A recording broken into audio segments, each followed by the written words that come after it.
Pak Presiden, Pak Menteri, kami mohon dengan sangat harga gabah tolong dinaikkan kembali. Karena pada saat ini gabah semakin menurun, tiap hari makin menurun. Bapak bisa lihat sendiri, gabah masih pada hijau semua, pada dibabat karena setiap hari turun terus harganya, Pak. Tolong distabilkan lagi harganya, Pak. Dalam seminggu terakhir, harga kopra di Kepulauan Talaut turun dari Rp10.000 menjadi Rp6.000 per kilogram. Turunnya harga sangat berdampak pada perekonomian petani, apalagi turunnya harga kopra di saat harga beras mahal. Jadi harapan Ibu sebagai masyarakat, hasil bumi harganya seimbang dengan harga sembako, hasil semuanya itu seimbang, dong. Jangan itu sembako hasil bumi turun, harga sembako naik, harga ekonomi naik, jadi masyarakat siksa. Bapak tadi menyampaikan bahwa gabah di petani 7.000, Bapak bohong. Bapak tahu yang viral di media sosial, Bapak punya TikTok tidak? Punya Facebook tidak? Rakyat kita menjerit, Pak. Mereka bilang bahwa harga mahal beras di toko-toko, di pasar-pasar, tapi gabah kami dibeli paling mahal Rp5.000. Apa gunanya Bulog, Pak? Malu kami di DPR ini, Pak. Tidak ada yang bisa kami lakukan untuk rakyat. Oke, sekarang kita masuk ke diskusi kita. Ini ada 35 ini bukan angka mutlak, tapi angka minimal. Karena Pak Mehmet tadi bilang sebenarnya ratusan nih dosa Jokowi ini. 1. Memiskinkan petani dengan melakukan impor pangan demi kepentingan importir. 2. Membunuh industri dalam negeri seperti tekstil dengan cara yang sama. 3. Menjual atau menyerahkan tanah demi kepentingan pengusaha dan negara Cina. 4. Gagal dalam memperbaiki nilai kurs US dollar. 2014 itu 11.400, sekarang 16.300. 5. Gagal memberdayakan BUMN, minimnya kontribusi pada APBN. 6. Rakyat kecil diperas dengan pajak untuk menghidupi pemerintah, tapi pengusaha besar dibiarkan tidak bayar pajak yang seharusnya. 7. Postur APBN dikuasai penuh oleh pemerintah pusat. Dari sekitar 3.000 triliun per tahun, pusat mengelola 70% dari 3.000, yaitu 2.100 T. Sedangkan daerah hanya 900 T. Jika dibagi 38 provinsi, maka hanya 24 T per provinsi atau 1,7 T per kabupaten kota. Tidak heran jika korupsi muter-muter saja di pusat. 8. Gagal memperbaiki kesenjangan antara si kaya dan si miskin. Gini rasionya 2019 0,380, sekarang 0,79.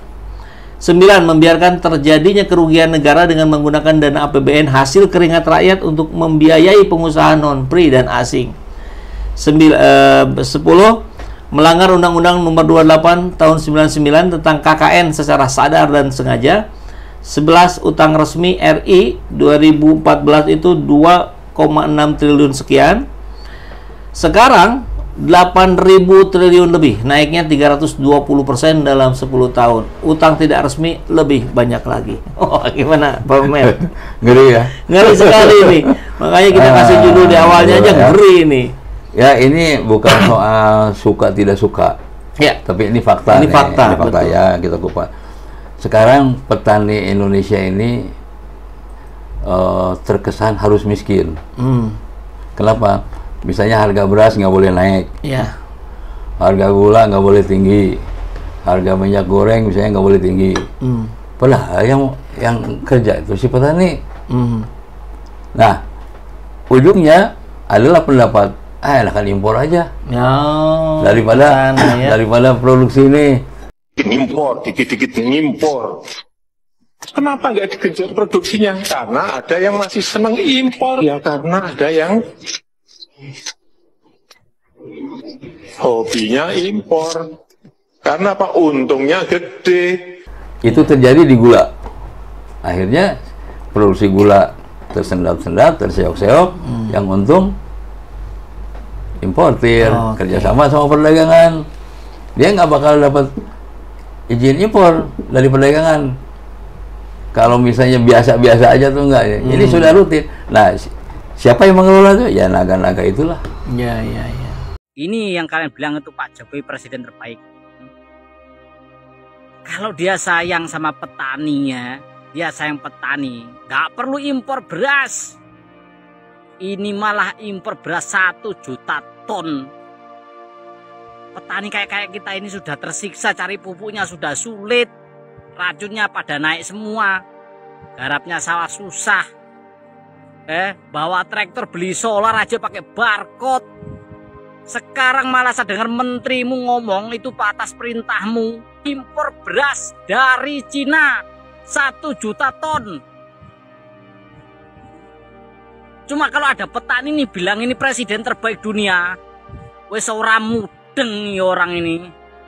Ini lo model bagaimana? Ini paling ruwet sepanjang sejarah ini. Oh, jadi bukan kata lain, itu uang yang dibelikan untuk gula atau beras impor itu kan ke sini dibeli oleh kita nih, oleh rakyat, Itu kalau untungnya kemana sih? Apa ke negara? Kan enggak. Ke pengusaha-pengusaha itu. Pengusaha-pengusaha apa sih mereka? Pengusaha-pengusaha yang tadi disebut naga-naga tadi.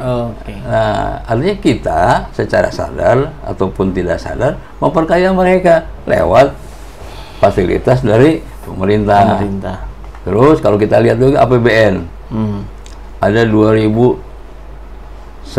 triliun itu dikuasai oleh pemerintah. Nah, ini digoreng kan di DPR. Mereka juga ikut menentukan tuh. Karena 60% orang DPR itu katanya pengusaha. Jadi siapa yang mau proyek ini harus lewat DPR. Jadi uang dari rakyat kecil ini yang seperak 2 perak dikumpulin itu kebanyakan juga larinya ke pengusaha-pengusaha itu. Setelah belanja negara, belanja pegawai ya, belanja pegawai itu gaji. Nah, yang saya nggak habis pikir itu kalau orang-orang kecil dimintain pajak dengan paksa dan sebagainya ya, yang di pinggir jalan sampai diusir-usir, padahal dia juga bayar pajak sebenarnya, cuma resmi apa nggak resmi nggak tahu ya. Tapi orang-orang kaya yang uangnya triliunan, ratusan triliun, mungkin ribuan triliun, itu susah diambil pajak. Itu kata menteri itu, kata menteri keuangan. Pengakuannya. Ya kalau susah kenapa nggak dipaksa aja sih? Kan punya perangkatnya. Ini malah orang yang pulang dari luar negeri bawa oleh-oleh, kue. Ada yang dari mana bawa kue, bawa makanan sedikit-sedikit, dipajakin, gini-gini. Apa begini negara Pancasila nih? Harusnya Dirjen Pajak ini ngaca loh. Beberapa waktu lalu ramai kasus bea cukai memalak orang yang baru pulang dari luar negeri. Terus juga kasus korupsi pendaftaran IMEI HP. Tapi sayangnya nggak berhenti sampai di situ aja guys. Dalam beberapa hari terakhir terungkap juga nih kasus-kasus lain yang melibatkan bea cukai. Mulai dari suap, korupsi impor emas, bahkan sampai korupsi cukai rokok. Sini dengerin, Mimin spill satu-satu ya. Yang pertama, dugaan pelanggaran impor emas batangan. Beberapa waktu lalu Menko Polhukam Pak Mahfud MD spill nih kalau ada impor emas batangan, tapi izinnya dimanipulasi, sehingga nggak harus bayar pajak. Dan itu adalah pencucian uang, dugaan pencucian uang, cukai dengan 15 entitas. Tapi apa laporannya? Menjadi pajak. Kita diteliti, oh iya ini, perusahaannya banyak, hartanya banyak, pajaknya kurang, padahal ini cukai laporannya. Apa itu? Emas, impor emas, batangan yang mahal-mahal itu, tapi di dalam surat cukainya itu dibilang emas mentah. Diperiksa oleh PPT, diselidiki. Di mana? Kamu kan emasnya emas sudah jadi, kok bilang emas mentah? Enggak. Ini emas mentah tapi dicetak di Surabaya. Dicari ke Surabaya, enggak ada pabrik. Dan itu menyangkut uang miliaran, saudara. Enggak diperiksa. Laporan itu diberikan tahun 2017. Diduga hal ini merugikan negara sampai 189 triliun. Modus yang sama juga pernah diungkap sama CS-nya Pak Mahfud, Pak Arteria Dahlan. Tahun 2021, Pak Arteria pernah bilang nih, ada dugaan penggelapan uang dengan modus impor emas di Bea Cukai Soekarno-Hatta. Nilai nominalnya saat itu 47,1 triliun rupiah. Nah, sayangnya Kemenkeu belum clear nih soal tuduhan ini. Kemenkeu malah sibuk jelasin soal ekspor emas, kasus yang kayaknya beda nih. Kedua, soal budaya suap menyuap di Bea Cukai. Mantan Komisioner KPK Pak M. Jasin cerita kalau tahun 2008 lalu dia pernah nemu suap dengan nilai fantastis di Bea Cukai Tanjung Priok, Jakarta. Jadi waktu itu tim KPK lagi sidak nih. Terus di dalam laci para pegawai ditemukan amplop-amplop berisi uang dari para importir. Dari 3 jam sidak aja KPK berhasil menemukan uang 500 juta rupiah. Itu baru yang ketahuan ya. Coba bayangin kalau sebulan berapa. Terus itu baru satu kantor Bea Cukai. Bayangin ratusan kantor Bea Cukai se-Indonesia juga nerima suap kayak gini gimana? Terbaru, KPK mengungkap dugaan korupsi cukai rokok di Tanjung Pinang, Kepulauan Riau dengan nominal lebih dari 250 miliar rupiah. Korupsi diduga terjadi di kawasan perdagangan bebas dan Pelabuhan Bintan, Tanjung Pinang. Modus yang dilakukan para pelaku diduga menetapkan dan membuat perhitungan fiktif. Wah, semakin banyak aja nih kasus-kasus yang ada di Bea Cukai. Kenapa orang pribumi yang bawa kecil-kecil itu enggak? Tapi kalau orang-orang gede bawa tas yang lewat ya.